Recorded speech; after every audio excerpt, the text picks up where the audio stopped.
शुरुआत करते हैं आज की सबसे बड़ी खबर की। खबर यह कि योगी आदित्यनाथ नामांकन करने वाले हैं। नामांकन की तैयारी, आ रहे हैं भगवादारी। योगी आदित्यनाथ गोरखपुर पहुंच चुके हैं। तस्वीरें मैं आपको दिखा रहा हूं। गोरखपुर पहुंचने के बाद लगभग 3 दिन गोरखपुर में रहेंगे। कल नॉमिनेशन करेंगे योगी आदित्यनाथ। कल बड़ा दिन रहने वाला है। लेकिन योगी के सामने कौन चुनाव लड़ रहे हैं यह भी आपको बताऊं। दूसरी तस्वीर दिखाऊं। चंद्रशेखर रावण गोरखपुर की उसी सीट से चुनाव लड़ रहे हैं जहां से योगी आदित्यनाथ चुनाव लड़ रहे हैं। तो कल बहुत बड़ा दिन रहने वाला है। योगी के सामने कौन कौन से नेता मैदान में हैं गोरखपुर से, जरा देखिए आपके सामने। आपको मैं दिखाने जा रहा हूं। योगी आदित्यनाथ गोरखपुर पहुंच चुके हैं। कल नामांकन कराएंगे योगी। गोरखपुर शहर से चुनाव लड़ रहे हैं योगी आदित्यनाथ। मेगा इवेंट बनाने की तैयारी कर ली है बीजेपी ने। योगी अब अगले 3 दिन लगभग गोरखपुर में रहने वाले हैं। गोरखपुर से ही सांसद हैं योगी आदित्यनाथ और 19 साल तक सांसद रहे हैं योगी गोरखपुर से। योगी गोरक्षनाथ के पीठाधीश्वर भी हैं और गोरक्षपीठ मठ का बहुत बड़ा प्रभाव भी है पूरे गोरखपुर में। और पीठ के पीठाधीश्वर ही 33 साल तक गोरखपुर की सीट पर कब्जा रहा। अब एंट्री होती है योगी के सामने कौन चुनाव लड़ेगा। तो योगी के खिलाफ चंद्रशेखर रावण चुनाव लड़ने का ऐलान कर चुके हैं। योगी की ही सीट से चुनाव लड़ेंगे चंद्रशेखर रावण। गोरखपुर शहर से मैदान में उतरेंगे। अभी तक रावण ने नामांकन नहीं कराया है। दलित वोट बैंक पर भरोसा है चंद्रशेखर को। 2 दिन से फिलहाल गोरखपुर में ही डेरा जमाए हुए हैं। चर्चा है बिजनौर से भी लड़ सकते हैं। उनकी पार्टी चाहती है क्योंकि बिजनौर के ही रहने वाले हैं चंद्रशेखर। सहारनपुर में इनका असर माना जाता है। अखिलेश के साथ जाने की चर्चा थी पिछले दिनों। सीटों पर सहमति नहीं बन पाई। अखिलेश यादव के बारे में बताऊं कि योगी की सीट पर अब तक सपा ने कैंडिडेट अनाउंस नहीं किया है। दूसरा, अखिलेश के अलावा कांग्रेस ने, प्रियंका वाड्रा ने भी अब तक योगी की सीट से उम्मीदवार का ऐलान नहीं किया है। आइए अब मैं आपको दिखाने जा रहा हूं कि योगी आदित्यनाथ कल नॉमिनेशन करेंगे। लेकिन 2017 में योगी ने जो नॉमिनेशन किया था वो देखिए। यह है योगी का नॉमिनेशन। विधान पर फुल स्क्रीन जरा दिखाऊं। विधान परिषद सदस्य के तौर पर योगी का नॉमिनेशन पेपर मैं आपको दिखा रहा हूं। 2017 का है विधान परिषद का। आइए अब मैं आपको बताने जा रहा हूं योगी ने जो नॉमिनेशन फाइल किया था इसमें 2017 में योगी ने जो संपत्ति का अनाउंसमेंट किया था, कितनी संपत्ति तब योगी ने बताई थी 2017 में। 2022 में कितनी हुई है ये कल पता चलेगा नॉमिनेशन जो फाइल करेंगे। लेकिन अभी आपके सामने जरा ध्यान से देखिए। योगी ने बताया था कुल संपत्ति कितनी है। योगी ने अगर मुझे बताएं 31 लाख योगी की कुल संपत्ति है और बैंक में 31 लाख। कर्ज योगी पर कोई नहीं है। आपको बताऊं राइफल योगी के पास है जिसकी कीमत है 80,000 रुपए। रिवॉल्वर योगी के पास है जिसकी कीमत है 1 लाख रुपए। कुंडल जिसकी कीमत है 49,000 रुपए और रुद्राक्ष माला जिसकी कीमत 26,000 रुपए है। इनोवा सलोन कीमत 12 लाख रुपए है। ये चीजें योगी ने 2017 के नॉमिनेशन में लिखी थी। टोयोटा फॉर्च्यूनर गाड़ी उनके पास है जिसकी कीमत 21 लाख रुपए है। आइए अब मैं आपको बताता हूं कि कौन कौन से नेता योगी के नॉमिनेशन में पहुंचेंगे। योगी का जो नॉमिनेशन है बहुत हाई प्रोफाइल माना जा रहा है। ये देखिए जरा, कुछ इस अंदाज में होगा। गोरखपुर में बीजेपी का ये मेगा शो होने वाला है। कल होना है। नामांकन में दिग्गजों का जमावड़ा होगा। दिग्गज कौन कौन होंगे? बीजेपी के कई बड़े नेता योगी के नामांकन में पहुंचने वाले हैं। गृह मंत्री अमित शाह पहुंचेंगे। पार्टी अध्यक्ष जेपी नड्डा होंगे। यूपी प्रभारी धर्मेंद्र प्रधान योगी के नॉमिनेशन में होंगे। यूपी बीजेपी अध्यक्ष स्वतंत्र देव सिंह भी गोरखपुर में नॉमिनेशन में होंगे। शीर्ष नेताओं की सभा मुमकिन है और कोविड नियमों के तहत यह आयोजन किया जाएगा। सुबह 11 बजे योगी आदित्यनाथ पर्चा भरेंगे। योगी चुनाव प्रभारियों से संवाद भी करेंगे। बूथ अध्यक्षों की बैठक को संबोधित करने वाले हैं योगी आदित्यनाथ। तो आइए अब मैं आपको बताता हूं गोरखपुर में छठे दिन 3 दिन योगी रहेंगे। 3 मार्च को वोटिंग होगी। आइए मैं आपको बताता हूं कि आखिर योगी के नामांकन को लेकर कैसे रावण ने हमला किया है। रावण ने क्या कुछ ट्वीट किया वो आपको दिखाने जा रहा हूं। चंद्रशेखर रावण जो योगी के खिलाफ लड़ रहे हैं उन्होंने ट्वीट करके क्या लिखा है जरा मुझे बताइए। गोरखपुर में बढ़ती लोकप्रियता देखकर बीजेपी हताश और निराश है। ये देखकर बाबा जी का भी खुद पर से विश्वास उठ गया है। खबर मिली है सीएम का पर्चा दाखिल कराने के लिए गोरखपुर भाजपा की पूरी फौज आ रही है। आइए, गोरखपुर की जनता भी हिसाब को तैयार बैठी है। जय भीम, जय मंडल, ये रावण ने ट्वीट किया है। आइए अब आपको बताने जा रहा हूं, योगी आदित्यनाथ की जो गोरखपुर सीट है, योगी उस पर सबसे बड़े लड़ैया के तौर पर उतरने जा रहे हैं, क्योंकि उत्तर प्रदेश की सबसे हाई प्रोफाइल सीट और सबसे बड़ी सीट अब गोरखपुर शहर की सीट है। देखिए जरा रिपोर्ट।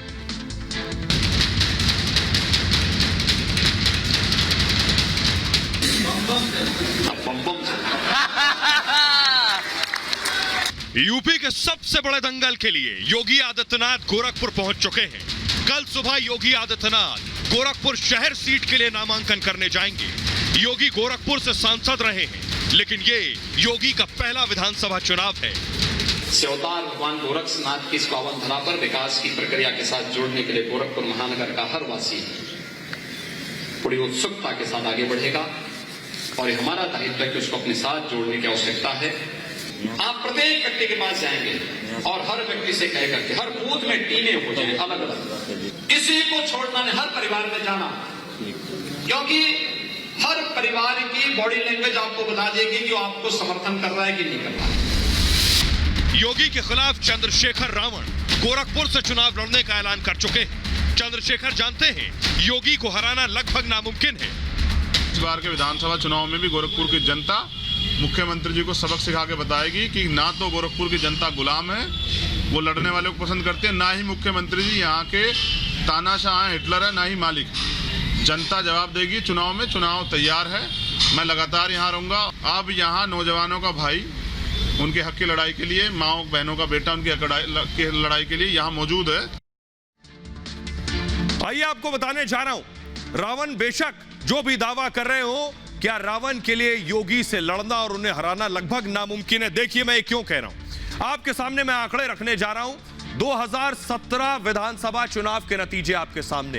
बीजेपी के कैंडिडेट को 1,22,000 वोट मिले थे। सोचिए जब योगी लड़ेंगे तो कितने वोट मिलेंगे। कांग्रेस के कैंडिडेट, क्योंकि कांग्रेस और सपा ने मिलकर चुनाव लड़ा था और यह सीट कांग्रेस के पाले में आई थी, इसलिए कांग्रेस के कैंडिडेट को 61,491 वोट मिले थे और बीएसपी के उम्मीदवार को 24,000। यानी अब रावण कहां इसमें सेट होते हैं, यह आप समझ सकते हैं। आइए अब मैं आपको बताने जा रहा हूं जातीय गणित क्या कहती है इस जगह की। यह देखिए जरा, क्या उस लिहाज से भी योगी के सामने कोई टिक पाएगा। देखिए जरा, यह आपके सामने ग्राफिक्स है। गोरखपुर शहर में लगभग कायस 95,000 वोटर हैं। प्रमुखता से माना जाता है बीजेपी के वोटर हैं। 55,000 ब्राह्मण वोटर हैं इस सीट से और मुस्लिम वोटर 50,000 हैं। इसके अलावा क्षत्रिय वोटरों की संख्या 25,000 है, निषाद 25,000 वोटर हैं और यादव वोटर 25,000 हैं। दलित लगभग 20,000 वोटर दलित हैं। तो ये है जातीय आंकड़ा गोरखपुर सदर सीट से। आइए अब मैं आपको सुनवाता हूं, गोरखपुर के ग्राउंड पर जाकर हमने जाना कि योगी आदित्यनाथ के सामने जो रावण चुनाव लड़ रहे हैं उन्हें कोई जानता भी है ग्राउंड पर। जरा सुनिए क्या कह रहे हैं गोरखपुर के लोग। समझ आए कि अगर जो 10 वोट ये पाएंगे तो 10,000 वोट योगी जी पाएंगे। हम लोग चंद्रशेखर का नाम ही नहीं जानते कौन है। नहीं जानते हैं कौन है, नहीं जानते, नाम ही नहीं जानते हैं। कौन चंद्रशेखर नहीं जानते हैं भाई, हम तो योगी भी जानते हैं। विकास हो रहा है, विकास देख रहे हैं। आज के पहले का विकास हुआ था इतना, आप बताइए हमको। पिछले 5 साल देखिए कोई विकास हुआ था, नहीं हुआ था। आज विकास देखिए गोरखपुर में, हमें विकास चाहिए और कुछ चाहिए। जीतेंगे बाबा, उनके टक्कर में कोई है ही नहीं है, कोई नहीं है। समाजवादी पार्टी तो बेकार है, वो साइकिल चलाएं आप, बेकार है वो। बाबा फूक देंगे तो उड़ जाएंगे वो। चंद्रशेखर कौन है, नहीं, इनको नहीं जानते जी, नहीं। इतना अच्छा मुख्यमंत्री आज तक मैंने देखा ही नहीं। पूरे उत्तर प्रदेश में जितने विकास का गंगा भरा, माननीय हमारे योगी जी, पूज्य योगी जी महाराज ने जितना विकास का कार्य किया है, कभी सपा बसपा वाले कभी किया ही नहीं। कोई दूर दूर तक भी नहीं है, कोई आमने सामने भी नहीं है लड़ाई में। जितना विकास यूपी का योगी जी के राज्य में हुआ है कभी कभी नहीं हुआ है मैम। रावण का दहन अब गोरखपुर में होगा। इस बार वो आ रहे हैं अपना दहन कराने। सही बात, क्योंकि योगी जी राम है और वो रावण है, और राम की जीत हुई है, रावण हमेशा परास्त हुआ है। जीतेंगे, योगी जी जीतेंगे। अरे महाराज निकाल तो डंके की चोट पर कोई माई का लाल नहीं बा जो हरा सकेला उनके। चंद्रशेखर कौन चंद्रशेखर? वही तो मैं कह रहा हूँ। चंद्रशेखर बीजी के विकास पे, उनके सुशासन पे, उनके लॉ एंड ऑर्डर पे ही सब लोग देख रहे हैं। विकास जो एम्स मिला है, यहाँ पे मेडिकल कॉलेज है, और जो खादी और जो फैक्ट्री खुला है उससे लाखों लोगों को रोजगार मिलेगा। चंद्रशेखर आ रहे हैं वहाँ से अपना जमानत जब्त कराने। हम लोग सिर्फ बाबा को जानते हैं। बाबा को जानते? अच्छा। हाँ, उनके अलावा कोई जीत ही नहीं सकता है गोरखपुर से। कोई नहीं। हाँ, और बाबा मेहनत करते, हिंदू के नाम पे नहीं कि ये हिंदू के नाम पे जीत जाते हैं, गलत बात है। वो मेहनत करते हैं। बाबा का माहौल है। टक्कर में है कोई नहीं है। हाँ भैया, है कोई टक्कर में? कोई नहीं। महाराज जी के टक्कर में कोई नहीं है। महाराज जी आज से 25 साल पहले से विजयी हैं, अब भी विजयी हैं, वो काम कर रहे हैं। और आगे क्या लगता है आपको? आगे भी महाराज जी ही रहेंगे, हमेशा महाराज जी रहेंगे। गोरखपुर से हमेशा महाराज जी जब भी उठेंगे फुल बहुमत से जीतेंगे। और आइए अब आपको दिखाने जा रहा हूं, योगी आदित्यनाथ ने 5 साल के कामकाज का आज रिपोर्ट कार्ड रखा। बाकायदा प्रेस के सामने योगी आदित्यनाथ आए और 5 साल योगी आदित्यनाथ ने क्या कुछ काम किया है ये उत्तर प्रदेश के लोगों को बताया। आइए आपको बताने जा रहे हैं योगी के रिपोर्ट कार्ड में क्या है। योगी ने जो रिपोर्ट कार्ड रखा, अर्थव्यवस्था के मामले में योगी ने कहा उत्तर प्रदेश दूसरी सबसे बड़ी इकोनॉमी हो गया है। 70 साल का रिकॉर्ड तोड़ दिया है यूपी ने। 94,000 प्रति व्यक्ति आए हैं यूपी के लोगों की। विकास के मामले में योगी ने रिपोर्ट कार्ड रखा, उसमें बताया 925 ब्रिज बने हैं यूपी में, 5 लाख नौकरियां मिली हैं उत्तर प्रदेश के लोगों को, 4,68,000 करोड़ का निवेश हुआ है यूपी में, पुलिस में 1,50,000 भर्तियां हुई हैं, 3 गुना महिला पुलिस बढ़ गई है और 6 FSL लैब बनी है, 18 का काम अभी जारी है। अयोध्या काशी की नई तस्वीर देश के सामने रखी है, मथुरा वृंदावन में विकास किया है। अपराध पर योगी ने रिपोर्ट कार्ड रखा, एक भी दंगा नहीं हुआ योगी के कार्यकाल में। ATS सेंटर बनाए गए हैं, नाबालिग रेप मामलों में पर तेजी से कार्रवाई हुई है, 218 फास्ट ट्रैक कोर्ट बनवाए गए हैं इस दौरान और माफियाओं पर शिकंजा कसा गया है। 2000 करोड़ संपत्ति अटैच की गई है माफियाओं की। वैक्सीनेशन के मामले में, कोरोना के मामले में योगी ने बताया 100% को सिंगल डोज मुहैया कराया है, 70% को डबल डोज अब तक दिया जा चुका है, 15 लाख प्रिकॉशन डोज दिए जा चुके हैं। किसानों के लिए योगी ने 5 साल में क्या किया उन्होंने बताया, 86,000 करोड़ का कर्जा माफ किया है, 794 लाख मीट्रिक टन अनाज खरीद हुई है और छात्र छात्राओं को लैपटॉप दिए गए हैं, 1 करोड़ लैपटॉप टैबलेट दिए गए हैं। ये योगी आदित्यनाथ ने बताया छात्रों के लिए किया गया है। भाई आज की एक और बड़ी खबर की हम बात करने जा रहे हैं असदुद्दीन ओवैसी की। असदुद्दीन ओवैसी के काफिले पर आज हमला हुआ। ओवैसी दरअसल मेरठ में थे। ये देखिए मैं आपको तस्वीरें दिखा रहा हूं, ये जो सीसीटीवी तस्वीर सामने आई है वो आप देख रहे हैं, ये शख्स आप देख रहे हैं ओवैसी की गाड़ी पर हमला करने वाला एक शख्स लाल घेरे में दिखा रहा हूं, सफेद जैकेट में है, हाथ में बंदूक ली हुई है और इसने फायरिंग की, बताया गया 4 राउंड फायरिंग की है इसने और उसके बाद ये वहां से फरार हो गया। सीसीटीवी में तस्वीरें कैद हुई हैं। अब जरा ओवैसी की दूसरी तस्वीरें मैं दिखाऊं, गाड़ी की तस्वीर मैं दिखाऊं, ये वो तस्वीरें हैं ओवैसी का काफिला उसके बाद वहां रुका, अफरा तफरी मच गई और इस काफिले में जो लोग वहां मौजूद थे उनके हाथ वो बंदूक भी लगी जिससे फायरिंग की गई थी। तीसरी तस्वीर मैं जल्दी से दिखाऊंगा, वहां जो लोग मौजूद थे उनमें बहस हुई, ओवैसी के कार्यकर्ता भी थे। उस पिस्टल की तस्वीर मैं आपको दिखाने जा रहा हूं जिससे ओवैसी पे फायरिंग की गई है, वो पिस्टल, इससे ओवैसी पर हमला किया गया, पुलिस ने यह पिस्टल बरामद कर ली है। इसके बाद अगली तस्वीर मैं दिखाऊंगा, ये जो तस्वीर मैं आपको दिखा रहा हूं ये वहां ओवैसी की पार्टी के MIM के कार्यकर्ता थे। ओवैसी ने इस वीडियो को जारी किया है, वो पिस्टल भी मैं आपको दिखा रहा हूं, ये पिस्टल आप देख रहे हैं। आइए मैं आपको बताता हूं हुआ क्या, ओवैसी पर कैसे हमला हुआ और ओवैसी ने क्या कहा यह भी आपको सुनवाऊंगा। देखिए जरा ओवैसी कहां थे। ओवैसी के काफिले पर हमला हुआ जब वो मेरठ से दिल्ली के लिए आ रहे थे। 3 से 4 लोगों ने हमला किया, ओवैसी का ऐसा कहना है। करीब 4 फायर किए गए उन्होंने कहा और गोलीबारी से उनकी गाड़ी पंचर हो गई, कार के गेट पर गोली के निशान भी हैं। गाजियाबाद के पास ये फायरिंग की गई। दिल्ली लौट रहे थे असदुद्दीन ओवैसी। आइए अब मैं आपको सुनवाता हूं ओवैसी क्या कुछ कह रहे हैं इस हमले पर, जरा वो सुनिए। 2 बार 3 बार नहीं, कई बार हमला हो चुका है सर, आप पर कई बार हमला हो चुका है। देखिए जो कुछ आज हुआ है मैं रिपीट नहीं करना चाह रहा हूं कि आपको बता चुका हूं। मैं इंडिपेंडेंट इंक्वायरी डिमांड करते हैं, ये हमारी जान लेने के और हमारे अटेम्प्ट टू हमारे को जान से मारने के लिए किया गया, रेकी किया गया, पूरा प्लान बनाया गया। इनके पीछे कौन है, किसने इस तरह की कॉन्स्पिरेसी की, ये सरकार, दोनों सरकारों का काम है। अब देखते हैं कि सरकार अपनी पूरी माइट को इस्तेमाल करेगा नहीं करेगा। अब ये मोदी और योगी सरकार के लिए एक बेहतरीन अपॉर्चुनिटी है कि वो इसकी इंडिपेंडेंट जांच करवाएं, वरना अगर नहीं करवाएंगे तो याद रखिए अगर पूरे मुल्क में अनार्की फैल जाएगी। एक एमपी के ऊपर, एक पार्टी के प्रेसिडेंट के ऊपर जिसके 80-90 कैंडिडेट चुनाव में लड़ने जा रहे हैं, उस पर आप हमला करते हैं तो यकीनन इसके पीछे बहुत ताकतें हैं। आपको लगता है कौन हो सकता है इन सब सारी चीजों के पीछे? ये मुझे नहीं मालूम कौन है, मगर हमको धमकियां मिलती हैं। गुड़गांव में गाजियाबाद में किसी एक कोई सेना के कहा था कि इसी गर्दन काट दो, मीडिया ने रिपोर्ट किया था। फिर अभी हमको मीडिया के लोगों ने बताया कि प्रयागराज धर्म संसद वहां पर हर महाशय ने हमको गाली दी, मारने के लिए कहा। और आइए खबरों में आगे बढ़ते हैं। आज की एक और बड़ी खबर, राहुल गांधी के बोल पर दरअसल बवाल हो गया। राहुल गांधी ने ऐसा क्या कहा कि राहुल गांधी को बहुत महंगा पड़ गया। उन्हें इल्म भी नहीं रहा होगा कि उनका संसद में बोलना, उन्हें लग रहा था कि शायद इसके बाद उनकी पीठ थपथपाई जाएगी, लेकिन राहुल ने ऐसा क्या कह दिया कि राहुल गांधी पर चारों तरफ से बॉम्बार्डमेंट शुरू हो गया। देखिए जरा कैसी जुबानी बमबारी हुई राहुल पर। राहुल ने कल पार्लियामेंट में बोलते हुए बोला, न्यायपालिका यानी कि अदालत और इलेक्शन कमीशन की आवाज दबाने का साधन बन गई है। सोचिए जरा, राहुल कह रहे हैं न्यायपालिका और इलेक्शन कमीशन आवाज दबाने का साधन हो गई है। राहुल ने कहा संस्थाओं को खत्म किया जा रहा है। उन्होंने कहा विपक्षी नेताओं की जासूसी कराई जा रही है और देश में राजा का विचार वापस आ गया है। लेकिन राहुल को जवाब दिया कानून मंत्री ने। राहुल गांधी के बयान की निंदा करता हूं। उन्होंने कहा न्यायपालिका चुनाव आयोग से राहुल गांधी को माफी मांगनी चाहिए। राहुल पहले युवराज की तरह व्यवहार करते थे, अब उन्हें लगता है कि भारत के राजा हैं।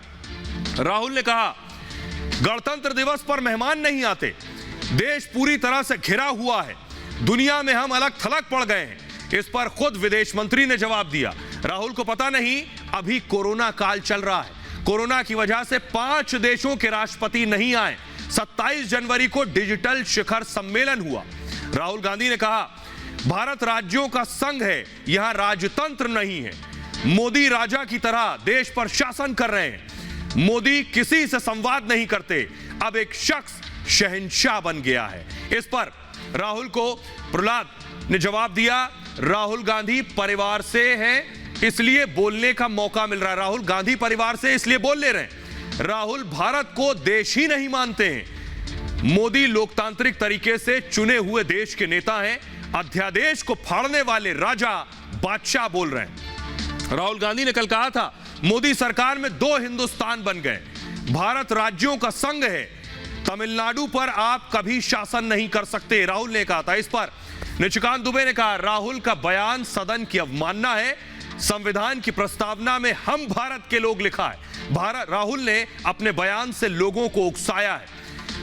राहुल ने एक और बयान पार्लियामेंट में दिया। बीजेपी के एक सांसद को राहुल ने कहा, कमलेश पासवान बीजेपी के सांसद है, राहुल ने कहा कमलेश जी आप गलत पार्टी में। उस पर कमलेश पासवान ने राहुल को करारा जवाब दिया। उन्होंने कहा हम 24 कैरेट के बीजेपी कार्यकर्ता हैं, बीजेपी ने हमें 3 बार सांसद बनाया है, मुझे लुभाने की कोशिश ना करें।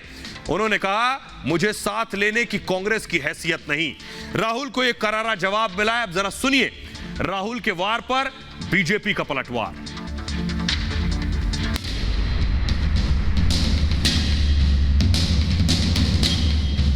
2 हिंदुस्तान बन रहे हैं, एक अमीरों का हिंदुस्तान और दूसरा गरीबों का हिंदुस्तान। जो कांग्रेस पार्टी देश को राजशाही की तरह चलाती रही हो, राजा के बाद उसका बेटा ही राजा बनेगा, उस पार्टी के नेता राहुल गांधी को देश में आज भी राजा का राज दिखता है। Only the king has the voice. The farmers can sit for 1 year. They can sit for 1 year outside in corona. They can die. Doesn't matter. The king does not agree. आम जनता सब मालूम है कि ये रिपब्लिक है, ये कोई राजशाही का कोई किंगडम नहीं है कि आप पैदा होते ही पार्टी का नेता बन गया, पैदा होते ही देश का प्रधानमंत्री बन जाएगा, पैदा होते ही आप इस देश का मालिक बन जाएगा। ऐसा नहीं हो सकता है। राहुल गांधी सोचते हैं कि वो अभी भी राजकुमार से वो राजा बन गए हैं। देश बदल चुके हैं। जिस पार्टी ने देश पर सबसे लंबे वक्त तक राज किया हो, उसे देश में दो दो हिंदुस्तान दिखते हैं। दो हिंदुस्तान बन रहे हैं, एक अमीरों का हिंदुस्तान और दूसरा गरीबों का हिंदुस्तान। और इन दो हिंदुस्तानों के बीच में खाई बढ़ती जा रही है। गरीब हिंदुस्तान के पास आज रोजगार नहीं है। हमारा हिंदुस्तान तो एक ही है और वो एक भारत है, श्रेष्ठ भारत है। उसको देखने की नज़र और नज़रिए में फ़र्क है। जब तक Congress party India is Indira और इंदिरा इज़ इंडिया के सनक में रहेगी, तब तक वो हिंदुस्तान की ताकत को, हिंदुस्तान की संस्कृति को, हिंदुस्तान के संस्कार को न समझ पाएंगे, न समझने की कोशिश कर पाएंगे। कांग्रेस के राज में देश की सबसे बड़ी अदालत ने सीबीआई को भी तोता कह दिया था, लेकिन राहुल गांधी को अब लगता है देश की संस्थाओं की आवाज दबाई जा रही है। The judiciary, the election commission, Pegasus, these are all instruments of destroying the voice of the Union of States. पहले वो अपने पार्टी को संभाल लें, अपने आप को देख लें, और हम भारतीय जनता पार्टी के 24 कैरेट के हम लोग कार्यकर्ता हैं। हम लोगों के ऊपर इस तरह की बातों का कोई फर्क नहीं पड़ता है। तो राहुल के एक ही बयान पर बवाल नहीं हुआ, एक और बयान उन्होंने चीन पर दिया था। उस पर ऐसा जवाब मिला कि राहुल पूरी जिंदगी याद रखेंगे। देखिए जरा राहुल ने क्या कहा था। राहुल को इल्म नहीं था कि ऐसा बोलेंगे तो ऐसा जवाब मिलेगा। राहुल ने कहा, मोदी सरकार के कारण पाकिस्तान और चीन एक साथ आ गए। यह भारत के लोगों के साथ सबसे बड़ा अपराध है। आप खतरे को हल्के में मत लीजिए। राहुल ने कहा, मुझे कोई संदेह नहीं है कि चीन के पास स्पष्ट योजना है। इस पर विदेश मंत्री ने कहा, 1963 में, राहुल को नहीं भूलना चाहिए, 1963 में पाकिस्तान ने ही शक्सगाम वैली चीन को सौंप दी थी। 1963 में तब क्या रिश्ते थे चीन पाक के।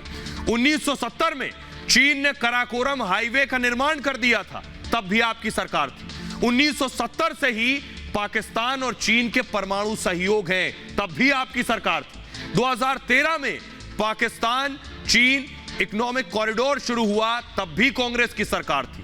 क्या तब चीन और पाकिस्तान दूर थे?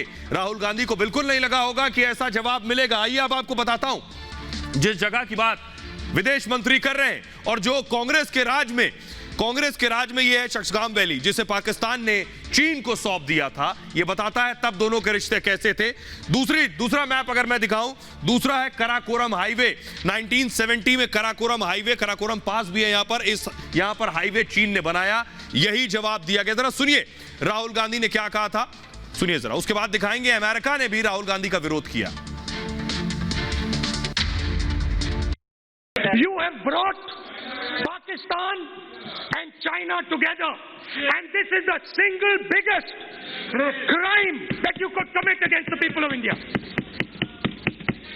China has a clear vision, and I can clearly see, without any confusion in my mind, that China has a plan. चीन और पाकिस्तान एक हुआ या नहीं हुआ इसके हमारा इशू नहीं जी, वो एक होता है क्योंकि हमारा विरोधी है।